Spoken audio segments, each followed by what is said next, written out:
مجھے word use کرنا پڑ رہا ہے کہ جس بے شرمی کے ساتھ انہوں نے فیصلے کیے ہیں. آپ دیکھ ہی رہے ہیں طرح طرح کے جو فیصلے آ رہے ہیں, انتخابات سے بھاگ رہے ہیں, کیئر ٹیکر سیٹ اپ میں جو کیا جا رہا ہے. ہمارے ان پٹ کے باوجود پنجاب کے اندر جو انہوں نے شخص لگایا ہے, اب وفاق میں اگر ہم موجود نہیں ہوں گے تو اگلا کیئر ٹیکر سیٹ اپ کون سا نا وہ آپ دیکھ سکتے ہیں. آپ لوگ ڈیزرو نہیں کرتے کہ آپ لوگوں نے پارلیمنٹ کیوں چھوڑی جب آپ نے سندھ اسمبلی نہیں چھوڑی تھی. ابھی کومل پاور کے لیے نہیں جا رہے ہیں, اگر جاتے ہیں تو ہم صرف رائٹ اور رانگ کی لڑائی کے لیے جا رہے ہیں. رائٹ اور رانگ آپ ڈیزرو نہیں کرتے نا یہاں پہ رائٹ, یہ تو والنٹیرلی یہاں کوئی وہ کوئی ایسی ہو تو نہیں چل رہی ہے کہ آپ کے راجہ ریاض جیسے شخص کو مزید اپوزیشن لیڈر کے طور پہ چھوڑ دے تباہی کرنے کے لیے, پھر آپ راجہ ریاض کو دوست کہہ رہی ہیں جو مستقبل میں ان کا ٹکٹ کے امیدوار ہیں. شیخ رشید صاحب کہتے ہیں ٹرین نکلے تو نکل جاتی ہے, واپس نہیں آتی.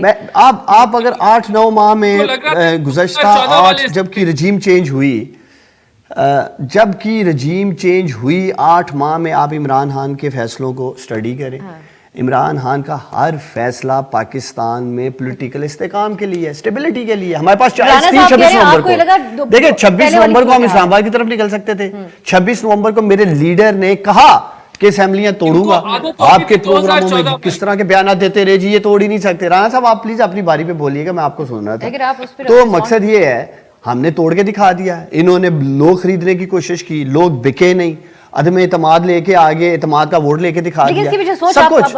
عمران خان تو آپ مجھے بتائیں, چلیں آپ اس ٹاک شو کے علاوہ مختلف اپنے کولیگز کے ساتھ بھی رابطے میں ہوں گی, آپ کو لوگ بھی ملتے ہوں گے.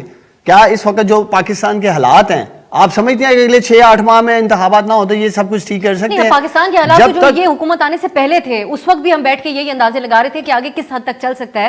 لیکن ڈار صاحب مجھے آپ یہ بتائے گا کہ اس وقت جب آپ کی پارٹی میں ریئلائزیشن ہے کہ ہمیں پارلیمنٹ سے نہیں نکلنا چاہیے تھا, I just want to know that. نہیں, یہ وہ ریئلائزیشن نہیں ہے, ہم سمجھتے نہیں تھے کہ یہ اتنا گر سکتے ہیں.